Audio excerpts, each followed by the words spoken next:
Ulangilah itu Habib-habib yang ngomongin masalah omong kosong, kurafat-kurafat. Tegur itu Robito. Jangan cuma memperbaiki citra, tapi Habib-habib yang nggak bener dipertahanin.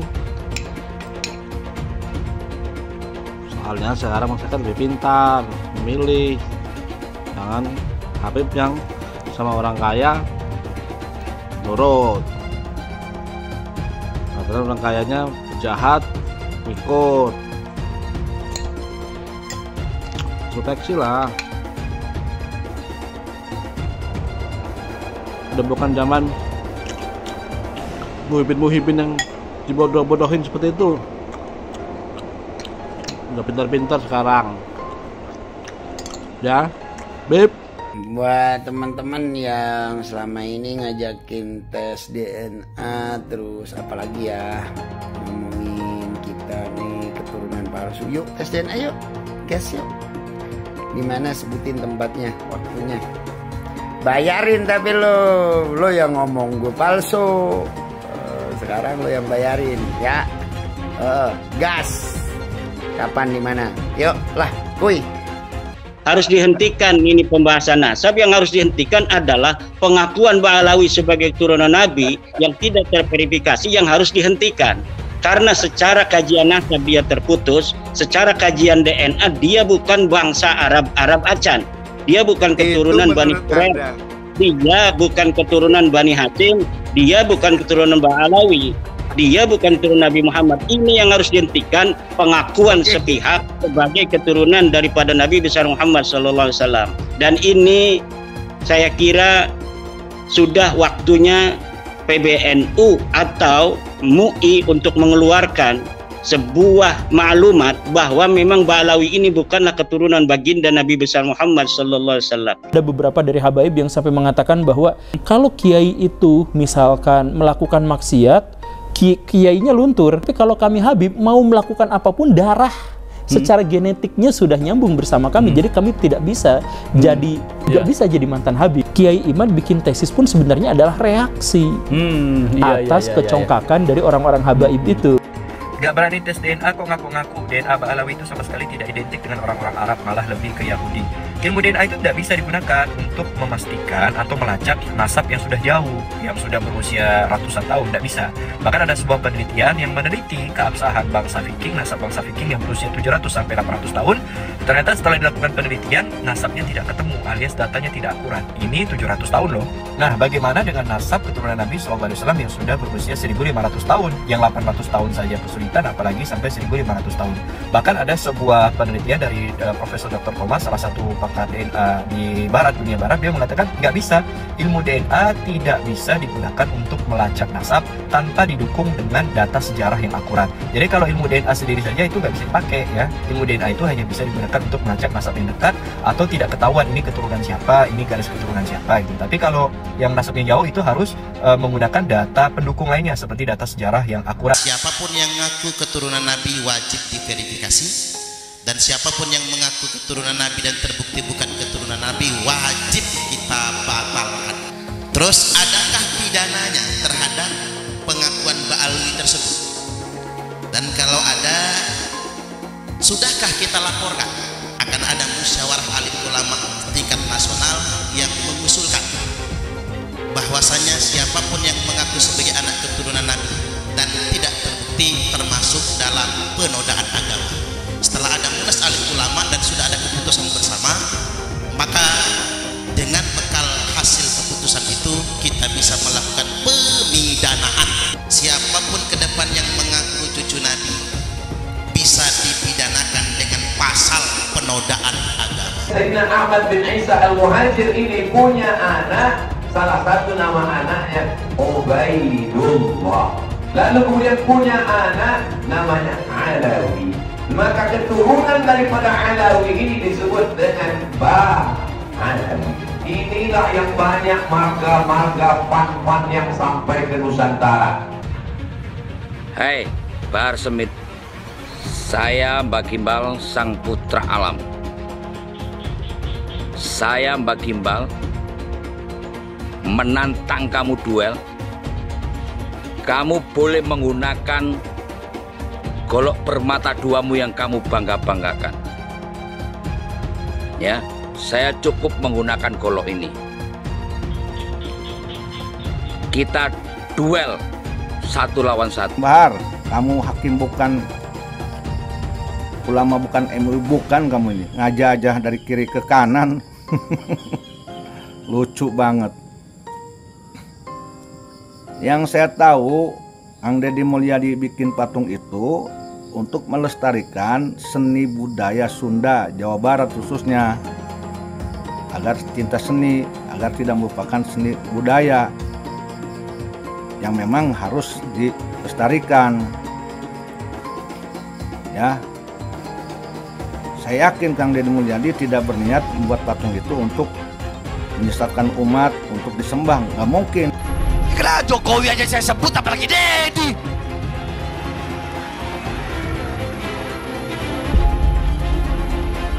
Betul, betul, betul. Saya nggak ada urusan, saya nggak ada urusan, nggak ada urusan saya. Iblis saya makan kok. Deddy lagi. Dengar-dengar mau nyalon gubernur dia. Mau nyalon dia ya, dengar-dengar. Kalau dia sampai jadi gubernur, kemarin Purwakarta jadi kota kemusyrikan. Kalau dia sampai jadi gubernur Jawa Barat, maka Jawa Barat akan dia bikin jadi apa? Jadi daerah yang penuh dengan kemusyrikan, saudara-saudara. Kita bangsa Indonesia tidak boleh diam melihat fenomena ini. Kenapa? Ada indikasi mereka mau menjajah Indonesia. Indikasinya jelas sekali. Ada yang bagian memalsukan kuburan. Di mana-mana dibikin kuburan-kuburan palsu. Alhamdulillah, menurut keterangan beliau juga sudah banyak yang dibongkar. Yang kedua, berita-berita khurafat, dongeng-dongeng khurafat. Untuk apa? Ini yang namanya Ba'alawi leluhurnya luar biasa, bisa hijrah Mi'raj 70 kali, bisa memadamkan api neraka yang nggak pakai akal. Itu sesuatu yang luar biasa dan dahsyat. Mereka pun menjadi takluk, tunduk, siap diperintah apapun. Tujuannya itu. Dan yang lainnya, ada yang membuat provokasi-provokasi. Saya bersama rakyat, kita dengan rakyat. Jangan coba-coba ganggu rakyat, seakan-akan berpihak kepada rakyat. Dia mengadu domba kita pribumi, sementara mereka akan memetik hasilnya. Saya sebagai putra Indonesia, was-was, ngeri, dan waspada. Ini ternyata doktrin-doktrin ini tidak sembarangan. Klaim-klaim mereka sebagai keturunan Nabi ternyata ada tujuan-tujuan untuk menguasai Indonesia. Ini pembongkaran kepalsuan terjadi di mana-mana. Saat ini banyak orang baru sadar telah terjadi penyebaran kebohongan bahwa mereka yang bergelar Habib di Indonesia adalah keturunan Nabi Muhammad dan karenanya bersih dari dosa. Pembongkaran makam Habib palsu juga terjadi. Tentu saja tak semua pemuka Islam yang sebenarnya non-Habib setuju dengan pembongkaran kebohongan ini. Salah satu yang menolak adalah Ustadz Abdul Somad. Pertama-tama menolak Habib, lama-lama menolak Islam, ujung-ujungnya ke sana, ujar Abdul Somad. Ya Ustadz Somad seperti biasa, berlebihan lah. Mempertanyakan Habib sama sekali tak berarti mempertanyakan Islam. Kita semua hanya ingin tahu, benarkah para Habib di Indonesia itu keturunan Nabi Muhammad atau bukan? Nasab Ba'alawi di Indonesia tak tersambung ke Nabi Muhammad. Yang percaya sama mereka, ngikutin mereka, mudah-mudahan di akhirat insya Allah dikumpulkan bersama mereka. Tapi yang percaya sama Imat, sama Fuad Pleret, sama Mama Gufron, mudah-mudahan di akhirat dikumpulin sama dia. Lu bayangin seremnya tuh dikumpulin sama Gufron. Gak usah ribet-ribet, kita almarhumah aman ahad, seseorang akan dikumpulkan bersama yang dicintai. Di mana Anda berada, di situ nanti golongan Anda di akhirat. Maka mudah-mudahan kita semua disatukan oleh Allah Subhanahu wa taala. Perlu Anda luruskan. Dan Robito juga harus tahu. Robito berpegang teguh kepada Thariqah Ba'alawi. Silahkan buka kitab Manhajus Sawi. Itu Manhajus Sawi, kitab Thariqah Ba'alawi. Di situ kan Syabil Hasan As-Sindi ketika beliau ditanya, arifun jahilun afdal min sab'ina alim, atau satu syarif yang bodoh itu lebih utama daripada 70 orang yang alim. Itu yang berkata Syabil Hasan As-Sindi. Tuh. Jadi harus tahu, jangan ente pikir itu omongan anak, bukan. Syabil Hasan As-Sindi, silakan buka kitab. UAS ketika percaya bahwa Habib itu cucu Nabi, minimal dia punya dalilnya. Dalilnya mana UAS? Bahwa Habib itu cucu Nabi. Saya menantang UAS untuk memberikan dalil. Hei Imaduddin Usman, ini dalil Habib cucu Nabi. Ini sahih. Selama ini tidak ada. UAS jadi mukibin silahkan saja. Tapi jangan bodohi jamaahnya. Kenapa Ustaz Abdul Somad tidak mengikuti Al-Quran? Al-Quran melarang kita untuk mengikuti sesuatu tanpa dalil. Tapi Ustaz Abdul Somad kemudian jamaahnya diminta oleh dia agar mengikuti bahwa Habib itu adalah cucu Nabi tanpa ada dalil. Yang jelas adalah apa yang dikatakan oleh UAS, bahwa tidak percaya kepada nasab habaib itu sama dengan tidak percaya pada Islam, itu tidak ilmiah, tidak berdasarkan ilmu pengetahuan, dan membawa jamaahnya kepada taklid buta yang dilarang oleh agama Islam. Lama menolak Habib, nanti lama-lama menolak Islam. Pak Habib Bahar yang sangat kontroversial itu kakinya diciumin oleh santri-santri yang ngantri jalan bebek. Sakit hati ketika melihat ada orang keturunan Yaman kemudian disujudi, diciumi kakinya oleh orang-orang pribumi pesek. Bayangkan kemudian ada ulama-ulama Nusantara yang harus cium tangan, cium kaki terhadap Habib-Habib yang berjejer duduk di sofa dengan begitu megahnya. Mereka marah, mereka sakit hati. Karena apa? Karena ada orang sujud di depan orang lain atas nama keturunan Nabi. Ada Habib yang mengatakan, bangsa ini bisa menjadi bangsa yang kuat, yang teguh, tidak kena bencana dan sebagainya karena mencintai para habaib. Para habaib, kan beliau Habib, Pak Novel Al-Idrus. Kemudian dikatakan, siapa yang berani mengkritik, mengkoreksi Habib, maka dia seperti iblis. Orang yang mengklaim sebagai keturunan Nabi tiba-tiba mengatakan kalau ada orang yang mengkoreksi habaib, maka mereka itu adalah iblis atau serupa dengan iblis. Pak Novel Al-Idrus, sorbannya kiai-kiai itu derajatnya ada di bawah kaki dari Habib. Bahkan ketika Habib itu penzina, tukang narkoba, tukang mabok, Habib terbodoh itu 70 kali lipat lebih mulia daripada kiai-kiai. Satu orang Habib yang bodoh lebih mulia daripada 70 kiai orang Jawa. Kan ngomong gak bener itu. Habib walaupun zina, walaupun minum arak, pasti masuk surga. Walhasil mereka ini menganggap diri mereka super. Kiai-kiai Jawa ini yang bukan Habib di bawah mereka. Ini orang yang mengaku keturunannya ini mulutnya kotor banget. Karena ngakunya keturunannya Nabi Muhammad. Yang mengaku keturunannya mulutnya kotor, caci maki sana sini. Habib bodoh itu masih lebih utama daripada orang yang berilmu. Telapak kaki Habib yang maksiat, yang nakal, yang kotor dibandingkan kepala kiai yang pakai sorban masih lebih mulia telapak kaki Habib yang maksiat tersebut. Satu kaki Habib itu lebih tinggi, lebih mulia dari 70 kepala kiai. Kan gitu, itu kan penghinaan betul. Kalau orang tidak terhina dengan ini, saya kira tidak rasa kebangsaannya rendah. Karena itu dinyatakan, harusnya ditegur lah. Habib itu meskipun mabuk, berzina, itu jangan dimarahi. Karena kalau Habib itu pasti masuk surga.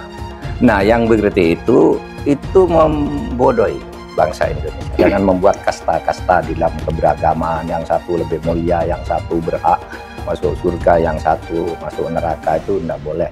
Saya ini tidak tahu ya sejak kapan munculnya Habib ini sebagai kelas sosial yang tinggi gitu ya, melakukan diskriminasi dan orang yang didiskriminasi tidak terima, itu bisa mengadukan ke pengadilan.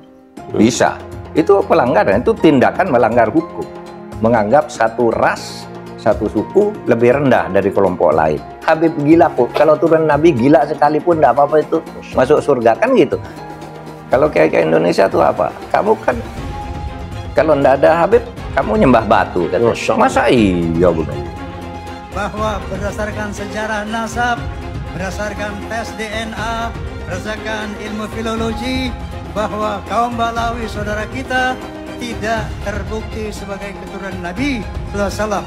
Namun dengan demikian, mari kita tetap rakat ukhuwah Islamiyah, karena Allah Subhanahu wa taala berfirman, wa'tasimu bihablillahi jami'an wa la tafarraqu. Amin.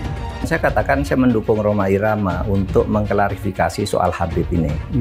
Karena saya terganggu dan tersinggung terhadap perkembangan ini sesudah saya melihat tiap mau tidur saya lihat YouTube pertengkaran Rhoma Irama, Imaduddin, Gus Abbas dengan para habaib itu luar biasa, menimbulkan pro kontra. Lalu saya lihat apa sih masalahnya? Kalau saya sendiri pribadi, mau Habib itu turunan Nabi atau tidak, kalau salah ya kita koreksi, tidak apa-apa. Tetapi yang lebih dari itu, kemudian ternyata muncul klaim-klaim bahwa Republik Indonesia itu ada karena Habib. Wali Songo itu semuanya Habib. Padahal Habibnya baru datang sesudah Wali Songo meninggal. Gitu loh. Lalu diklaim ini turunan Habib ini. Imam Bonjol coba dibilang itu Habib Sahabuddin. Itu dari mana? Kok Imam Bonjol Habib Sahabuddin gitu. Lalu ada hurufatnya bahwa kakek saya yang nama Mugaddam itu bisa membentak malaikat mungkar dan nakir katanya. Mengklaim-klaim begitu, dan orang yang tidak tahu, orang awam banyak yang percaya karena ini Habib yang ngomong, Habib benar. Lalu rasa cinta saya kepada negara ini menjadi luntur. Seakan-akan ini karena Habib. Di situ saya tersinggung. Rasa cinta tanah air saya, kebanggaan kepada leluhur saya sendiri itu bangkit. Apalagi kemudian ada pemalsuan kuburan-kuburan tuh ya, nama kuburan biasa dibangun menjadi ini Habib ini, padahal tidak jelas siapanya. Kalau Habib itu lebih tinggi dari kiai, dan itu semua ada, Mas. Ngomong itu bukan hanya ngomong begitu, itu bukan hanya katanya-katanya, karena ketika Rhoma Irama berbicara itu, lalu ada seorang Habib muda dengan Rhoma Irama, kamu bohong, tunjukkan Habibnya siapa yang katakan gitu. Sudah, itu bukan Rhoma Irama yang membuktikan. Netizen ini Habib ini tanggal sekian bilang ini dengar. Ini Habib ini sampai 7. Rhoma Irama ngomong, habaib itu mendoktrin. Kalau Habib mau dia maksiat, mau dia zina, mau dia mabuk, tetap masuk surga. Saya bilang, saya tanya sekarang ini, Rhoma, Habib siapa yang ngomong begitu? Hah? Jangan kau punya mulut, Rhoma Irama. Nah, Rhoma Irama mau bikin fitnah. Apa fitnahnya? Doktrin Ba'alawi, doktrin habaib. Kalau ada Habib mabuk, berbuat dosa, judi, itu masuk surga. Makanya saya tanya, siapa Habibnya? Hah? Di mana? Kapan dia ngomong? Kalau memang ada Habib yang ngomong begitu, saya yang bantai dia di depan Rhoma Irama, saudara. Makanya Rhoma Irama jangan asal fitnah. Jaga kau punya mulut, jaga kau punya batu. Awas, jangan. Udah tua kau tanah kena fitnah. Betul. Ketika tes DNA, mereka menolak, bahkan menghukumkan tes DNA ini haram. Ini kan lebih nambah lagi kecurigaan umat bahwa dia tidak mau tes DNA karena takut ketahuan aslinya. Sementara secara internasional telah terdeteksi bahwa Ba'alawi ini dari beberapa pemeriksaan dari kalangan mereka yang dari Yaman dan dari sini, berapa orang telah terkonfirmasi haplogrupnya adalah G. Sementara keturunan Nabi adalah haplogrupnya adalah J1. Ini diskursus yang internasional loh, bukan diskursus nasional gitu. Ini sudah menjadi bahasan dunia dan sudah terkonfirmasi bahwa haplogrup yang namanya Ba'alawi ya, itu G. Seorang anak Habib yang artinya adalah keturunan Nabi Muhammad, walau bermabuk-mabukan, berzina, mencuri, berjudi, tetap akan jadi ahli surga, akan masuk surga. apakah seorang Habib itu punya posisi istimewa dalam umat Islam? Apakah Habib sedemikian istimewa sehingga dia bebas dari kesalahan dan dosa? Itu adalah substansi yang sering dibicarakan dalam pembicaraan soal Islam. Misalnya ada Habib yang menyatakan, ada darah Nabi di tubuhku. Jika kau menyakitiku, kau juga menyakiti Rasul. Atau ada juga yang menyatakan, satu Habib bodoh lebih baik dari 70 kiai yang alim. Atau ada yang bilang, kaki Habib lebih mulia daripada kepala kiai. Buat saya ini sangat mengherankan. Mengapa Bahar harus marah-marah? Tapi bukan hanya Bahar yang marah-marah. Habib lain yang ngomel adalah Rizik Syihab. Tapi kalau dipikir-pikir, barangkali juga kemarahan mereka ini adalah ekspresi ketidaknyamanan mereka akhir-akhir ini terhadap banyaknya keraguan tentang posisi kehabiban di Indonesia. Beberapa tahun terakhir ini memang meluas pertanyaan-pertanyaan yang diajukan tentang apakah Habib itu memang sebuah posisi yang layak dihormati. Bahkan ada studi ilmiah yang menunjukkan bahwa para Habib di Indonesia hampir pasti bukanlah keturunan Nabi Muhammad. Sangat mungkin ini semua mengganggu kenyamanan mereka. Habib itu tidaklah sakral dan dapat dihukum Tuhan karena ia berdosa. Yang menentukan posisi seseorang adalah ketakwaannya, bukan kehabibannya. Tidak Habib yang ada di Indonesia semuanya palsu katanya. Silakan dijawab tapi ilmiah. Silakan imam itu dijawab tapi ilmiah, jangan marah-marah, jangan. Ayo ilmiah, tunjukkan kalau Habib kita ini betul, benar. Tunjukkan kebenarannya dengan data fakta. DNA, bila perlu DNA lah, DNA. Banyak orang hari ini jadi mempertanyakan nasab para habaib atau klan Ba'alawi yang ada di Indonesia. Kenapa kemudian diragukan bahwa mereka ini adalah keturunan Nabi Muhammad SAW? Karena para habib-habib ini itu sudah keterlaluan gitu ya. Mereka sudah kayak merasa di atas angin gitu ya. Terus kemudian mau bertindak semena-mena. Dari pernyataan Bahar itu, kita jadi kemudian semakin meragukan gitu, semakin curiga. Oh, jangan-jangan emang nggak ada nasabnya gitu. Penelitian Kiai Imaduddin ini ditemukan bahwa ternyata para habaib yang ada di Indonesia dari klan Ba'alawi ini nggak ada silsilahnya kepada Nabi Muhammad SAW. Sekarang coba buktikan bahwa para habaib yang ada di Indonesia itu adalah keturunan Nabi Muhammad SAW. Nasabnya seperti apa? Sudah setahun lebih para habaib ini diberikan waktu untuk memberikan bukti, ternyata mereka tidak mampu untuk membuktikannya. Keturunan Nabi di Indonesia terputus nasabnya sehingga perlu diragukan.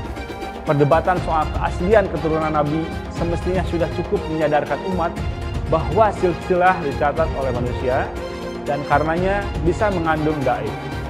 Terbongkarnya jual beli gelar Habib merupakan bukti lain bahwa status Habib bisa saja didapatkan dari rekayasa. Karena itu, fanatisme terhadap keturunan Nabi patut dikritik. Hal itu juga mengingkari kodrat bahwa setiap manusia terlahir setara. Jangan lupa, umat Islam di jagat raya salatnya tidak akan diterima oleh Allah Subhanahu wa taala kalau tidak mau mendoakan Habib. Umat Islam mulai gaya, mulai mengkoreksi Habibnya, mulai mengkoreksi ulama-ulama dari anak cucu Nabi Muhammad SAW.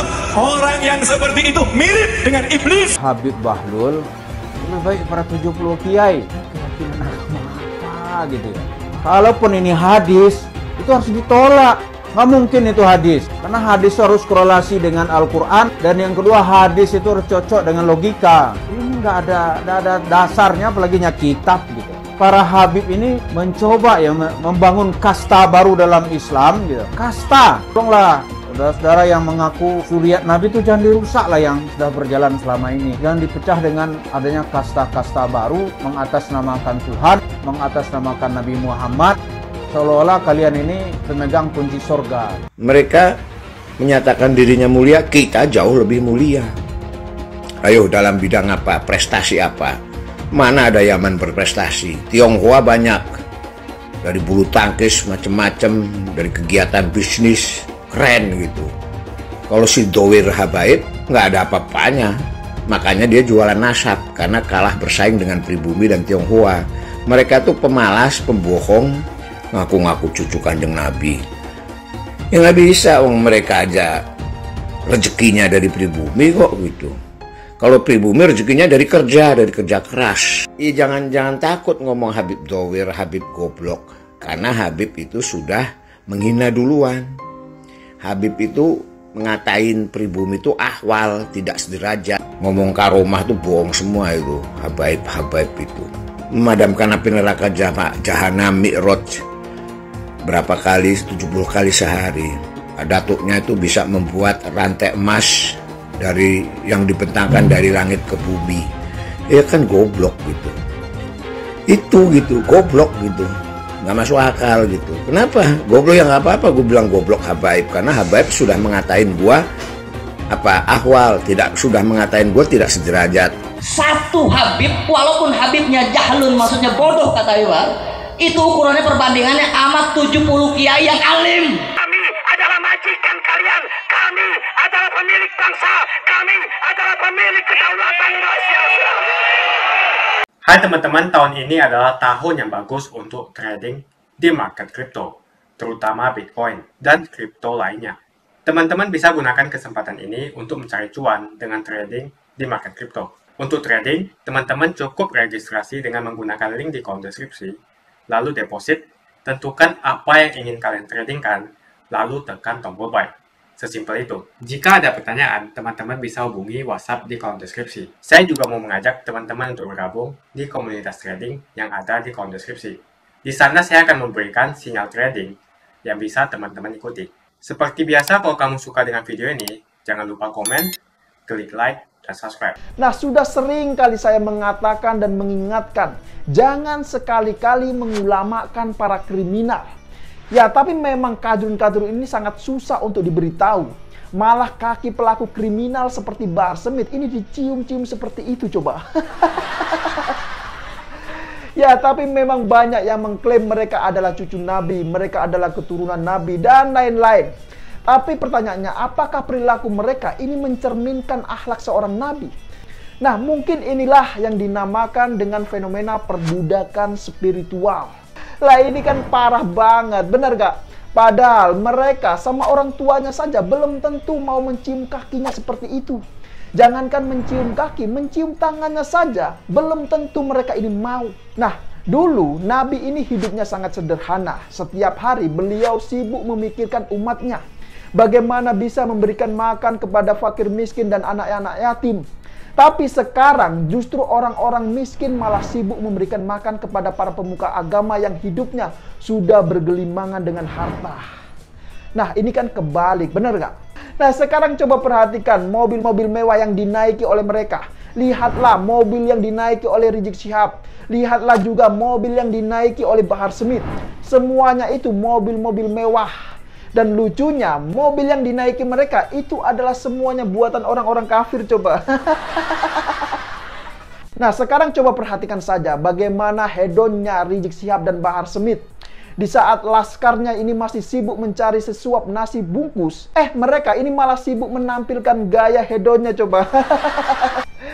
Bahkan tidak hanya sampai di situ, baru-baru ini beredar juga video Bahar Smith terlihat bergaya hedon di dalam suatu ruangan sedang berendam. Nah, bahkan gayanya ini sudah mirip seperti preman bergedok agama. Keren sekali kan gaya hidup seorang kriminal yang diulamakan oleh kadrun ini. Bahkan kalau diperhatikan di setiap ceramahnya, Bahar Smith ini sering sekali menghujat TNI, Polri, dan juga pihak pemerintah. Harga diri negara ini seakan-akan telah diinjak-injak oleh Bahar Smith dan gerombolannya itu. Ya, meskipun katanya itu cuma sekedar kritikan. Padahal isi ceramahnya itu caci makian semua. Lah, apa dia nggak bisa membedakan mana disebut kritikan dan mana yang disebut cacian? Nah, kalau melihat yang seperti itu, siapa yang nggak khawatir coba? Nah, kemudian Bahar Smith juga menyindir Dudung. Katanya, jika tidak ada ulama Arab, maka Dudung sekarang masih menyembah pohon. Lah, ini apa gak kebalik coba? Harusnya Bahar Smith ini bersyukur kalau nggak ada Jenderal Dudung, maka bisa jadi masih banyak umat dan pengikutnya yang masih menyembah baliho Rizik. Bener gak? Ya benarlah, masa enggak? Malah dalam sebuah ceramahnya, Bahar Smith ini juga menyindir seorang Jenderal Dudung Abdurrahman. Katanya Jenderal Dudung Abdurrahman ini adalah sebagai Jenderal Baliho coba. Ya, hal itu dikarenakan Dudung ini dulu pernah memerintahkan anak buahnya untuk mencopot semua baliho Rizik Syihab. Lah, gimana nggak dicopot coba? Wong baliho Rizik Syihab itu dijadikan sebagai pemujaan dan ritual oleh gerombolan laskar pasukan nasi bungkus coba. Nah, ada cerita juga bahasanya dulu para ulama juga sibuk berdakwah mengislamkan orang-orang non-muslim. Dan sekarang justru orang-orang yang ngakunya ulama dan para pemuka agama, malah mereka ini sibuk mengkafir-kafirkan orang muslim coba. Lah, ini kan lucu sekali. Terus kalau sudah begini, pertanyaannya, fenomena apakah semua ini? Ya, mungkin inilah yang dinamakan dengan fenomena akhir zaman. Jadi Bahar Smith ini menjelaskan bahwa Nabi Muhammad SAW itu paling benci dengan yang namanya rokok. Sedangkan dia sendiri ini perokok berat, makanya dia nggak bisa bermimpi bertemu dengan Nabi. Dan ada cerita lucu soal Bahar Smith ini. Jadi ketika Bahar diundang di acara podcastnya Refli Harun, dia ditanya soal pernahkah bermimpi bertemu Rasul. Terus jawabnya Bahar, nggak pernah. Kemudian si Refli Harun ini menanyakan lagi, kenapa? Terus jawabnya Bahar, karena rokok. Lah, ini kan lucu, masa ya Bahar Smith seorang cucu Nabi kalah sama Haikal Hasan yang sudah pernah bermimpi bertemu dengan Nabi coba. Padahal Haikal Hasan ini bukan siapa-siapa. Dia bukan cucu Nabi juga, tapi dia sudah pernah bermimpi bertemu dengan Nabi.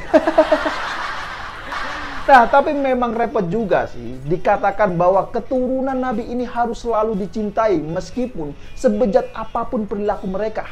Maka yang namanya keturunan Nabi itu harus selalu dicintai. Ya memang sih, tapi bukan berarti jika mereka melakukan kesalahan nggak boleh dikritik. Yang dibenci itu kan bukan garis keturunannya, tapi perilaku buruknya. Bener gak? Nah, bahkan sampai ada netizen yang mengatakan, mau amalnya segunung Uhud pun, jika benci dengan cucu Nabi, maka tidak akan mendapatkan syafaat. Nah, jadi sebenarnya kita semua ini adalah bersaudara. Meskipun beda iman, tapi kita adalah saudara dalam kemanusiaan. Begitu kata Sayyidina Ali. Nah, jadi gimana? Apakah sampai di sini sudah paham semua? Ya, silakan berikan komentar di bawah.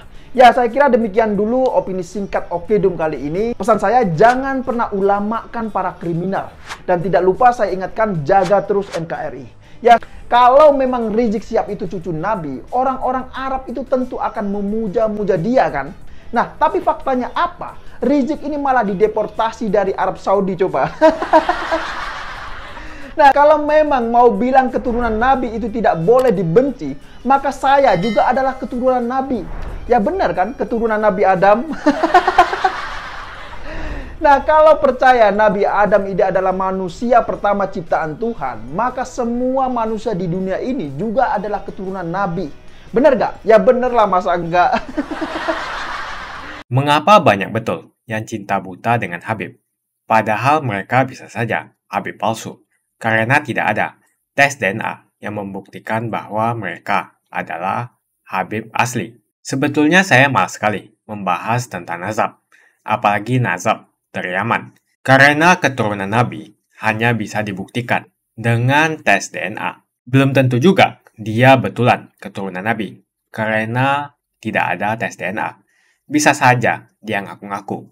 Mengapa setiap orang yang ke Arab-Araban yang belum paham betul asal-usulnya, belum jelas nasabnya, apakah betul keturunan Nabi atau bukan, lalu kita junjung habis-habisan, sampai kita cium tangannya berkali-kali. Pengajaran ini harus kita perhatikan baik-baik. Masa kita harus patuh dan hormat kepada Habib yang belum jelas nazab dan keturunannya? Disuruh cek DNA saja dia malah ketakutan. Kebiasaan memuliakan Habib itu seakan-akan hukumnya wajib. Sampai segitunya, kalau ketemu orang yang bergelar Habib, dielulukan dan dipuja-puja. Ya kalau itu memang Habib betulan. Kalau dia Habib abal-abal gimana? Zaman serba modern seperti ini, siapa saja bisa mengaku keturunan Nabi. Bisa melakukan tes DNA sebelum koar-koar di atas mimbar dakwah sebagai cucu Nabi. Setelah tes DNA, hasilnya harus diumumkan kepada publik. Apakah yang bersangkutan keturunan Nabi atau bukan? Jangan terus membodohi masyarakat dengan menjual nazab untuk memperbaiki nasibnya sendiri. Jual nazab untuk mengumpulkan pundi-pundi rupiah dan kaya raya. dengan membohongi masyarakat. Ya bolehlah seorang Habib kita hormati, asalkan semua mengaku sebagai Habib mau tes DNA. Berani tidak kalian tes DNA? Hasilnya diumumkan di masyarakat. Itu baru adil. Kalau para Habib tidak berani tes DNA, jangan disanjung-sanjung. Apalagi ajaran yang disampaikannya penuh dengan kata-kata kotor sebagai ujaran kebencian. Bisa jadi Habib ini merupakan cucu palsu. Adapun keturunan Arab ini biasanya tidak perlu dipanggil Habib. Hal ini dilakukan agar tidak ada perbedaan kasta. Seakan-akan keturunan Arab derajatnya di atas pribumi dan di atas keturunan Cina. Seakan-akan Cina itu di bawah orang Arab. Tapi saat ini negara Cina sudah menjadi nomor 1 di dunia. Yaman atau Arab bisa apa? Arab seharusnya belajar ke negeri Cina. Seperti kata kitab suci, belajarlah sampai ke negeri Cina.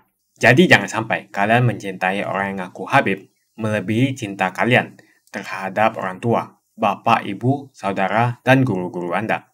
Mengapa sampai sekarang masih banyak orang yang mencintai Habib tanpa melihat asal-usulnya, tanpa mengetes, cek DNA dia. Siapapun orangnya, mau Habib atau siapapun dia, kalau ngajari untuk membenci orang lain, jangan diikuti. Bagaimana opini kalian semua? Tuliskan opini kalian tentang gelar Habib. Apakah mereka pantas untuk dilakukan cek DNA? Untuk memastikan mereka betul keturunan Nabi. Jangan mau lagi kita dibohongi dengan nazab-nazab yang mengaku-ngaku sebagai Habib atau keturunan Nabi. Harus ada cek DNA yang membuktikan betul bahwasanya mereka memang keturunan Nabi, supaya rakyat tidak dibodohi lagi. Jika kalian setuju dengan pendapat saya, pastikan Anda semua like video ini. Dan pastikan Anda membagikan video ini ke teman dan family Anda supaya mereka semua mengetahui tentang informasi ini. Tekan tombol subscribe dan bunyikan lonceng notifikasi supaya kamu tidak ketinggalan info dari channel Suara Minoritas.